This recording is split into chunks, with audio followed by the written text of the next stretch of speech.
Anrakyr the Traveller cast his gaze over the rectilinear glyphs upon the imposing doorway before him.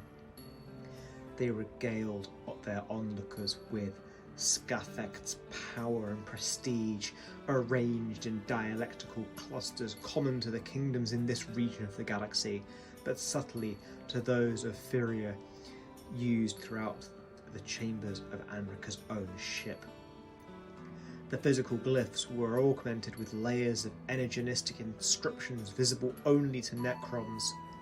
They hammered home the glory of the beings behind the door that were mere visitors were made to wait at. Visitors like Anrakyr.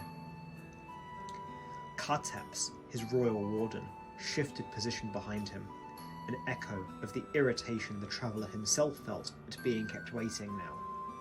After all the time and effort he had already expended among this tomb stasis crypts. Two immortals flanked the door. Their heads were fractionally bowed, and each held one fist clenched across their chests, all in mute acknowledgement of Anrakyr's royal status. It did not matter that he was not of this dynasty. The triarchal codes cut across such boundaries. Finally, the door began to open. The immortals slammed their fists to their chests, knelt, then rose in one movement, their bodies showing little of the millions of years of torpor they had recently awakened from. The door did not move, but instead shimmered as each layer phased into other dimensions to leave an open portal. Anrakyr strode forwards as the last wisps of matter dematerialized. The chamber he entered was designed to cow the kingdom's vassal monarchs with its scale and grandeur. Angular slabs covered in glyphic insignia hung high above his head. The chamber's far end and the cavernous ceiling were so distant and dark as to be practically invisible. Only the walls to Anrakyr's sides could be discerned to give any sense of scale. Arched alcoves lined them, set with trophies of fallen enemies, Necron and alien alike. The dynasty's sigil worked in rare materials and conspicuous depictions of the ruling Pharaoh's godlike deeds. In contrast, the symbols of the Triarch appeared as a muted afterthought. Anrakyr halted. Custodes stopping the traditional 3 paces behind him. As the floor came to an end like a cliff edge, beyond it was an abyss, a mirror to the immense space above. Inverted pyramidal steps extruded from the floor's edge, leading down into nothingness.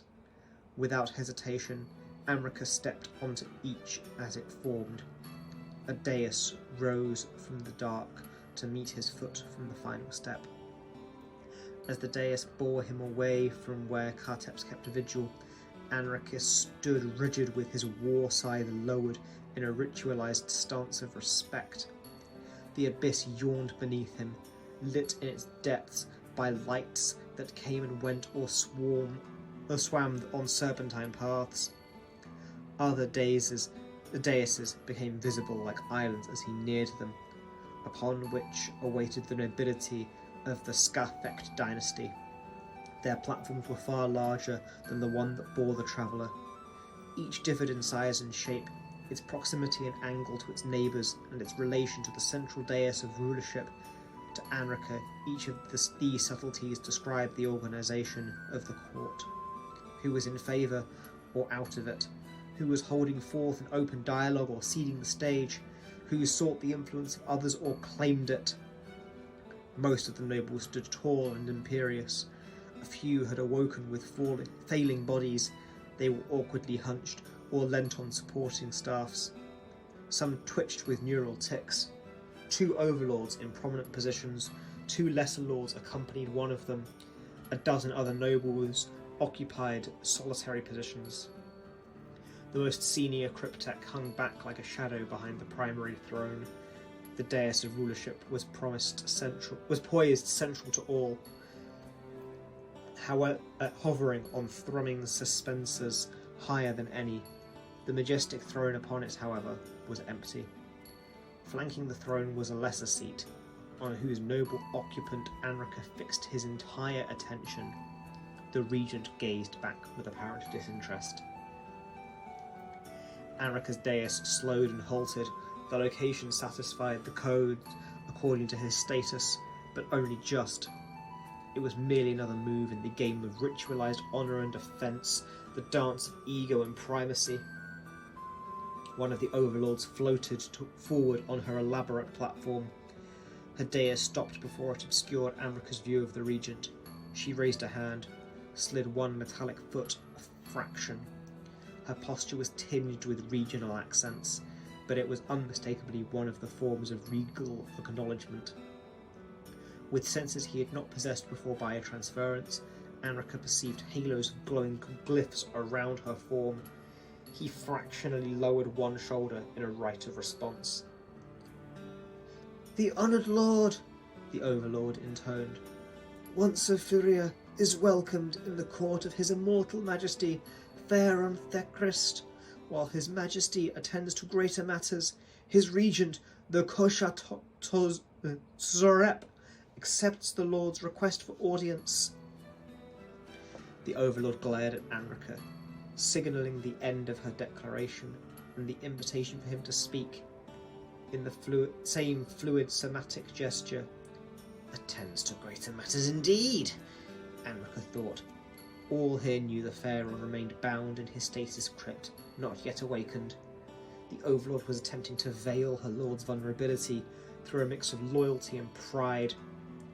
Anrakyr knew her, as he knew all the nobles who stared at him. He had carefully interrogated the Tomb's master program on their identities, even as he had ushered most of them into wakefulness. They, in turn, had learned of him. He addressed the Overlord, but without taking his gaze from the Regent as the codes dictated.